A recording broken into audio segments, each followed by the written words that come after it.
Baik, Assalamualaikum warahmatullahi wabarakatuh.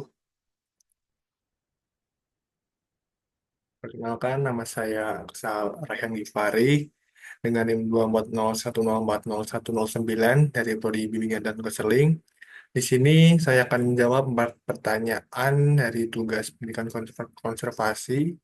Yang pertama yaitu bagaimana upaya mitigasi bencana, yaitu upaya mitigasi dalam bencana alam. Yang pertama yaitu upaya mengurangi dampak bencana alam memerlukan strategi yang komprehensif. Pembangunan infrastruktur yang tahan terhadap bencana, seperti bangunan yang dirancang untuk menahan gempa dan tanggul yang efektif dalam mengendalikan banjir, merupakan langkah yang penting. Di samping itu, pengelolaan lingkungan yang berkelanjutan, termasuk konservasi hutan dan ekosistem alami, berperan besar dalam mengurangi risiko bencana. Pendidikan dan sosialisasi tentang prosedur evakuasi yang tepat serta tindakan penyelamat diri sangatlah vital atau penting untuk meningkatkan kesadaran dan kesiapsiagaan masyarakat dalam menghadapi bencana. Selanjutnya ada mitigasi bencana non-alam. Dalam menghadapi bencana non-alam seperti wabah penyakit dan kecelakaan industri, upaya mitigasi sangat bergantung pada sosialisasi dan kesiapsiagaan masyarakat serta pemerintah. Mereka harus memiliki pemahaman mendalam tentang risiko yang dihadapi dan cara menghadapinya melalui program sosialisasi yang berkesinambungan. Selain itu, pengembangan infrastruktur penanganan yang memadai, termasuk sumber daya manusia profesional dan fasilitas kesehatan yang lengkap, merupakan komponen kunci atau komponen yang penting. Penguatan sistem surveillance epidemiologi memungkinkan identifikasi faktor risiko secara akurat dan penentuan strategi intervensi yang efektif untuk penanganan diri. Selanjutnya ada mitigasi bencana sosial.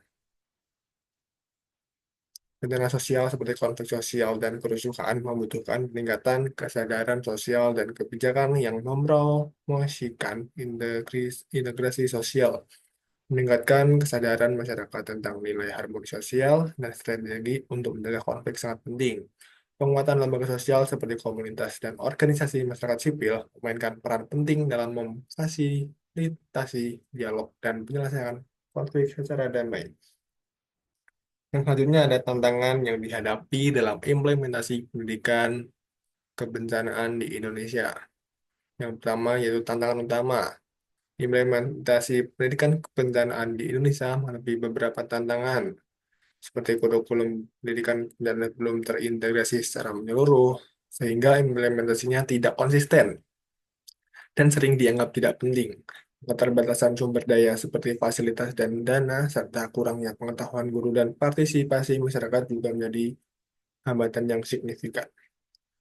Selanjutnya ada solusinya, yaitu untuk mengatasi tantangannya, dalam pendidikan kebencanaan perlu dilakukan integrasi kurikulum yang komprehensif.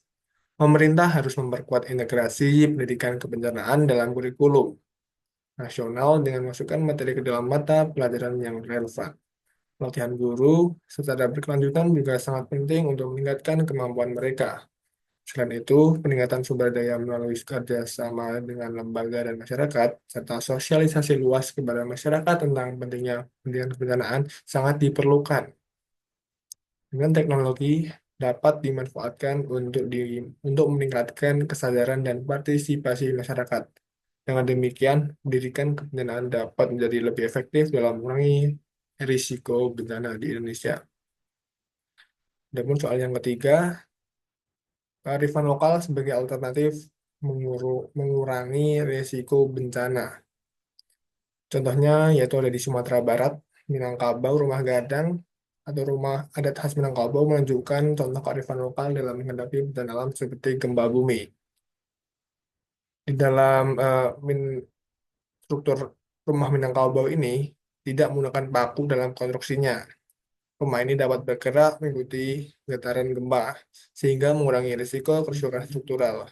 Desain unik ini memperlihatkan bagaimana pengetahuan tradisional dapat dimanfaatkan untuk mengurangi dampak bencana alam, terutama gempa bumi, dengan memanfaatkan fleksibilitas struktur dalam bangunan. Selanjutnya, cara meningkatkan kesadaran untuk pentingnya kearifan lokal dalam menghadapi bencana. Meningkatkan kesadaran generasi muda tentang pentingnya kearifan lokal Dalam menghadapi bencana alam dapat dilakukan melalui pendidikan dan sosialisasi yang efektif. Integrasi kearifan lokal ke dalam kurikulum pendidikan formal dan informal, serta partisipasi mereka dalam kegiatan komunitas seperti tim siaga bencana dapat memperkuat kesadaran dan kesiapsiagaan mereka. Pemanfaatan teknologi seperti media sosial juga sangat efektif untuk menyebarkan pengetahuan tentang kearifan lokal dan pentingnya mitigasi bencana. Dengan bekerja sama dengan tokoh masyarakat, penyebaran kearifan lokal dapat diperkuat di tingkat komunitas, sehingga diharapkan generasi muda dapat lebih memahami dan menghargai kearifan lokal dalam menghadapi bencana alam. Ini ada referensi dari soal yang saya jawab tadi, atau jawab dan dari penjelasan saya, kurang lebihnya mohon maaf. Wassalamualaikum warahmatullahi wabarakatuh.